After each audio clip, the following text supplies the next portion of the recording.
All right. Thank you very much, everyone, to joining again. And after this session, we will have a break and then we will have a roundtable discussion as we have already decided. And this session one was very interesting. If you want to share with anyone, we will share you the live recording later on after 2 days, and then you can share with that. It is also present on our website of GSFN. So thank you very much, and we will start with the second session. And this session will focus on career planning, leadership skills, and climbing the corporate ladder in STEM fields. As we have already seen a few points appearing in the first session, that we have to take our own responsibility, and woman support system is being created by plenty of institutions, and the role models play a big role here. So I think we will have an interesting session this afternoon as well, and starting with Dr. Srividhya. I invite Srividhya to take the floor without any delay. Thank you very much, Srividhya. Thank you, Dr. Renuka. That is always wonderful in connecting with GSFN, representing GSFN on an online platform like this with eminent personalities from different parts of the globe and from whichever country you're representing. So it's good afternoon from UAE and to the respective wishes and greetings to everyone, to one and all. Hope you had a good break and lunchtime too. And I know Dr. Renuka was busy fixing up this problem. However, we are so happy that we have succeeded in fixing up this eco problem. Thank you so much. Thanks for the wonderful team who is working there. Well, coming to the particular topic of today, that's AI with women leadership. What else can a good combination go? Because when you talk about women, it's about innovation.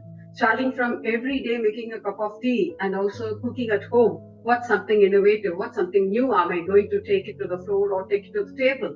When we talk about innovation, definitely it's nothing is unturned so far. So on this particular topic of talking about women leadership and AI, what a beautiful combination to talk on this wonderful afternoon over here. On that note, I would like to introduce my topic, Strive, Thrive, and Drive through the Silk Route of STEM Grand Slam. So what does it mean about? I'm here to talk about AI. AI in the sense it's not about the technicalities or the projects or about how to implement things. It's about basically AI governance. That's what I mean. The Silk Route through STEM Grand Slam. That means STEM victory through the Silk Route that we are going to talk about. So when we talk about AI governance, people will accept with me, basically, the concept of AI governance is definitely not a new one for all. It has emerged and evolved in tandem with advancement and spread of AI technologies across the globe. Hope everybody will agree with me. And we're all sailing on the boat, same boat as it, updating ourselves, equipping ourselves in every possible way, such that every new morning, every good morning welcomes all with a new thing. That's what AI is all about. In early days, the AI governance was relatively overlooked domain, given the experimental nature of AI, but AI's potential implications and impacts have become clearer. The need for a structured governance, which has become the crucial need of the hour in today's trend. And it's going to be the follow through in the modern trend as well. So in recent years, the high profile incidents involving AI has brought the need for the governance in the forefront. So why do we look into the governance with all the nuances? What is the need? Because, for example, in a troubleshooting episode that we had just now, like people are experimenting and such that how to fix this issue, how to update ourselves, how to learn from it, how to take it forward such that it does not get repeated, so that we don't fall upon the prey for the previous errors that we had. That's how this has gone into. So basically, this AI governance is what is it all about? It has led to the improvement of 10 and thousands of families and some of the victims and etc. across the globe that we have seen so far. And taking into example, if you want me to take about a few well-known examples across the globe, Amazon is one good one that we know that, and also like EECO, that is Equal Opportunity Commission for All, Equal Employment Commission for All, that's again true. So all these things have implemented that AI governance, the need for AI, have established the need for AI governance.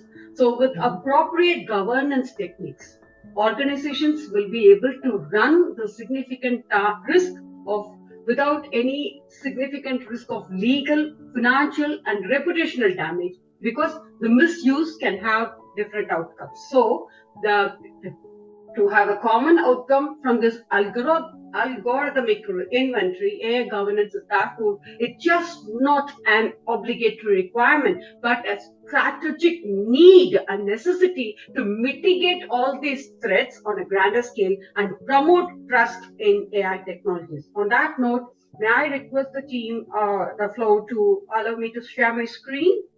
Thank you so much.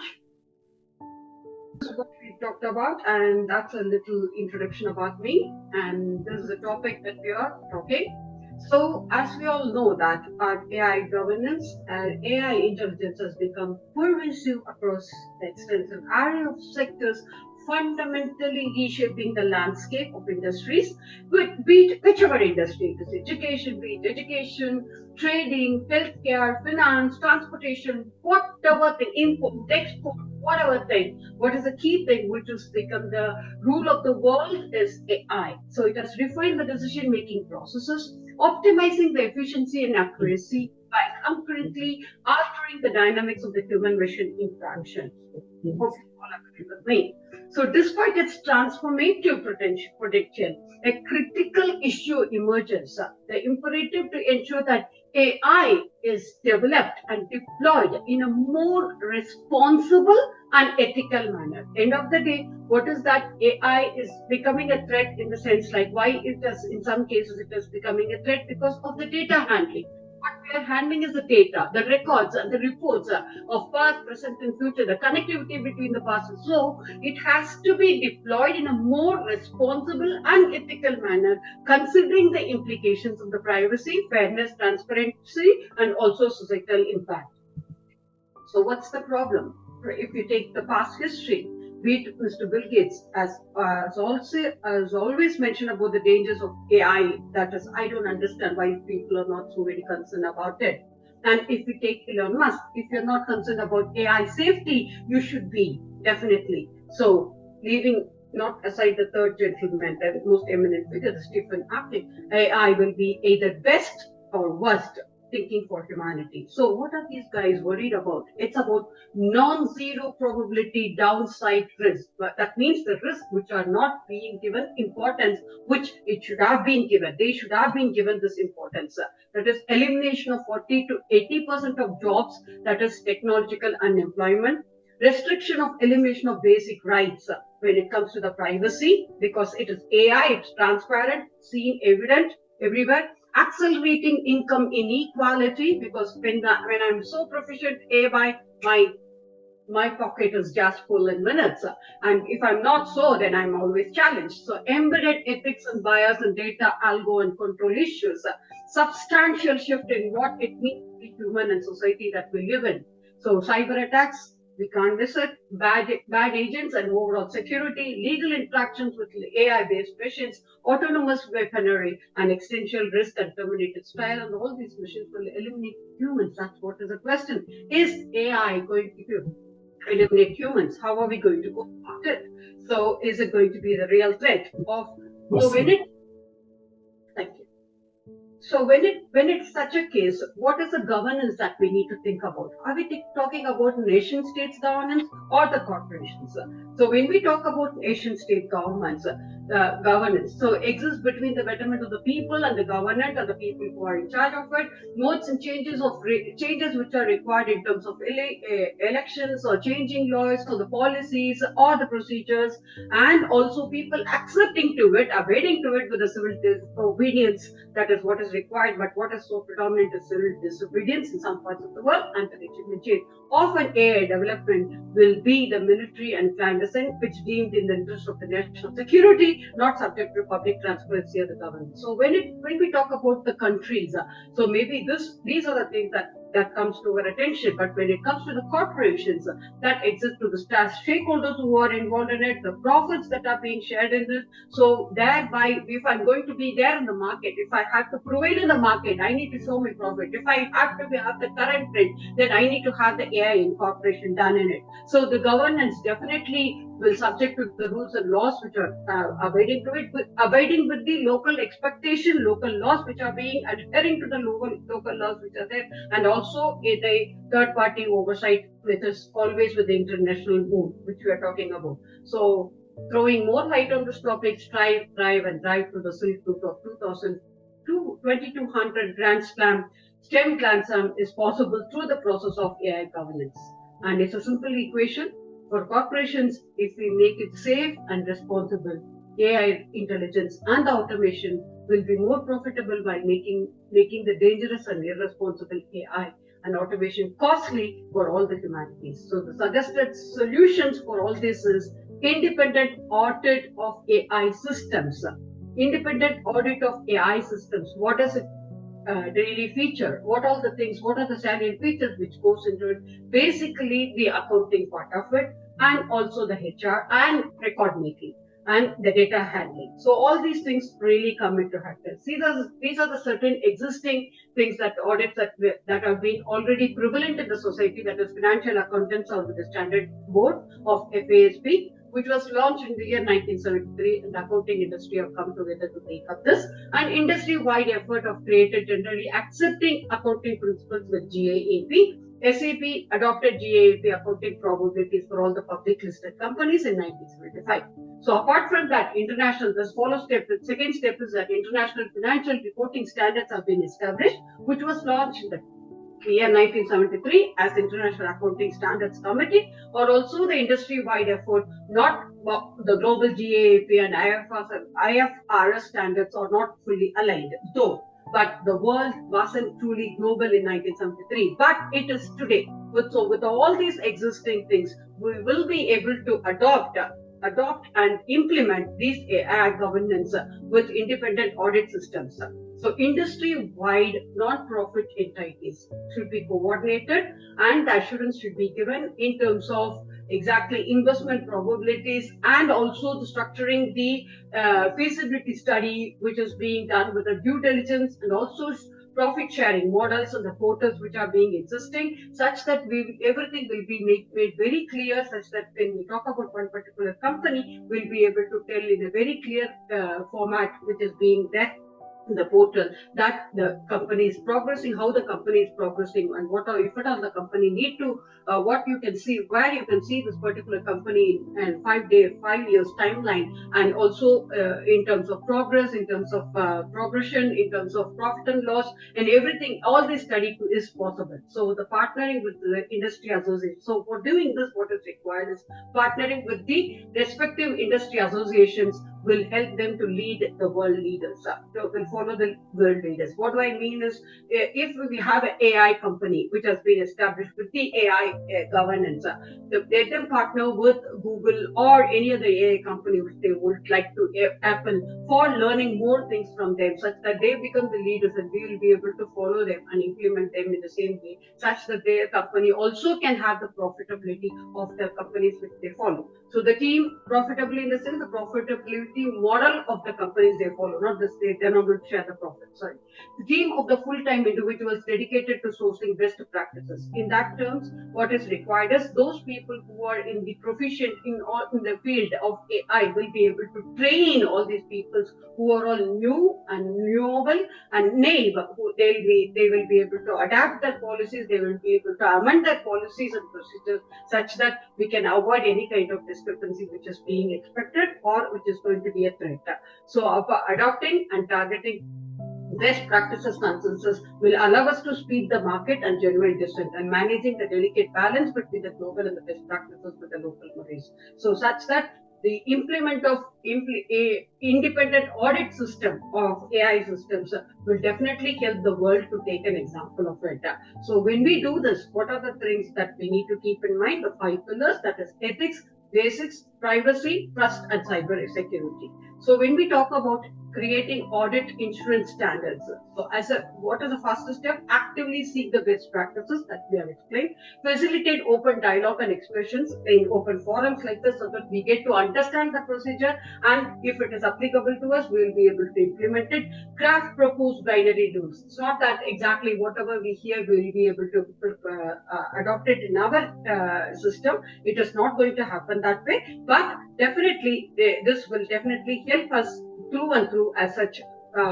In the sense, like when people are moving ahead, they will be able to help us in the process, and if at all required, we can modify that. And also, tracking the process is very important. Once we have implemented how the tracking is being done, that comes as the next one. Then, is there is a board which is adopted or which has been enhanced from the previous board? I mean, the following company, the leader company whom we are talking about, is there is a board that is to be as a guiding board which which approves and declines the whole project, and also with the remedial decision. So when we do with this, with the same cycle of exactly in absorbing all these best practices, definitely it will have its implementation done. So through the process, what we need to have a dedicated staff for doing this, full-time positions, not online, holding offices for at least 2 hours daily, scheduled with the group, coincide with the global time zones, with the core heads or audit silo heads, facilitate dialogue, research new ideas, concepts, and contributors, suggest possible rules, solicit specific feedback on the proposed rules, track and manage dissent and striving for the broad consensus, manage discussion from the decorum, and present proposed rules to the board of directors. So when we do that, how we will review the process, the review has to be done quarterly, such that all the whole through the year we will have at least 4 sessions of the quarterly updates, such that we will be able to implement the new and also correct, modify with the remedials what is required for the previous one. So when we do this, what does a good audit rule look like? It should be measurable, it should be unambiguous, it should be consensus driven, implementable, editable, open source, and the binary. So when we go across with all these targets as smart goals, we will be able to implement the good audit rule, which is to be done. So examples of the possible ethics which need to be adopted in the audit rule section is that the company has strive and abide by the IE's ethically aligned design. That is, IE's ethically aligned design. This is what they need to adhere to. Have all your designers been educated? Have all the people who are involved in it, they are being educated with DAT or certified by EAD? Where have you made these ethical choices? Are you disclosing them? So create guidelines for all these disclosures, and we will be able to take it forward. Some basic examples of the possible bias audit rules is all training data with the variables that are considered to be protected. It is much, I'm talking about the legal term, should be protected. Classes must conform to acceptable to the population norms. That is, you need to copyright data. All training data must be peer reviewed for compliance to the acceptable norms. All algorithm results must impact and protect the class that conform to the acceptable population norms. So, example of the possible privacy route, for example, are you GDPR compliant? So if it is not so, let's do the GDPR in the first place. Or the consent forms are plain in English, or is it bilingual, or is it multilingual, such that the data is available to the respective person from the respective country is able to access it. Should you provide the users with their own data, which they will be able to modify or they'll be work on it? Do you have a breach notification protocol? Yes, if we have any kind of breach notification, it should be there. It should be addressed immediately as a protocol which is being used. Do you have anonymization of the records? Do you store passwords in the plain text? Do you maintain end-to-end password encryption? Do you have a policy limit to access the users of the personal data? So these are certain examples. To name an example, I'm just giving you a few examples for that in terms of privacy matters. So when we exhibit this, we will be able to have on the possible trust that AI will run definitely with the user logs, and will be able to do it in a with much more transparency, explainability, with automated building with all the possible AI automated machine that should be manually with AI Alliance. So examples of the possible cyber security rules also we cannot compromise on. So do we maintain a user login for AI? Do you maintain a change login for each AI? Should your code be air-gapped for change? Do you maintain a firewall? Do you have an education program for your cybersecurity policies? Do you maintain a remote air-gapped backup? So these are the primitive ones that if you are okay with that, then we can go ahead with the AI implementation. So let's not recreate the wheel that has been already done. Organizations have been working on this. These are certain organizations which have been working on it. We need to just follow and step into those rules, adopt them such that they are ready to give workshops. They give they share their expertise with all kinds of workshops and seminars, and also any kind of training sessions with all the audit rules. And they have even applications in terms of mobile apps. They come and incorporate the thing to bring the change in us. So when we say that we are AI complicit, definitely we need to have all these things. At least for an idea, we need to have an idea of all these things, and we will be able to take it forward. As such, passing on audit is every 12 months, as you know, and the complaint companies can definitely help us with the rules of the systems which are being there, such that it is more transparent in the fairer market, with increased corporate trust, opacity, with third party verification, international versus national, state law-based compliancy factors which are going on, ongoing dynamic processes, where the transparent processes can be tailored made to fit the local jurisdictions, with the processes maintained annually, that we will be able to achieve it. So with that, we come to the end of the session. So I'm open for any kind of questions that you would ask for, and definitely I am able to share more. Thank you, Dr. Srividhya. Thank you for highlighting this all. What I see is, thank you so much. Very inspiring, and you are doing a very good job. Well done. And very practical tips, which is very interesting to hear and listen. We have captured few here in my photos, and maybe we can put everyone's presentation also on our website going forward. So thank you very much. I think we will have to stop. We may have to skip the question answers, but you can use chat while we are here to exchange your ideas or ask questions to each other. And following that, if you request anyone's email address, we will be able to provide you in future, so you can get in touch with them directly. And so we will have a break for half an hour now, and that will be followed up by the focus group discussion. And please join the focus group discussion, because that will give you more, space to share your personal ideas as well as your professional development and so on. And Ramya is going to lead on that discussion. So please join, and same link. We will keep this link now open. We don't need to close for now. So keep connected. Thank you very much.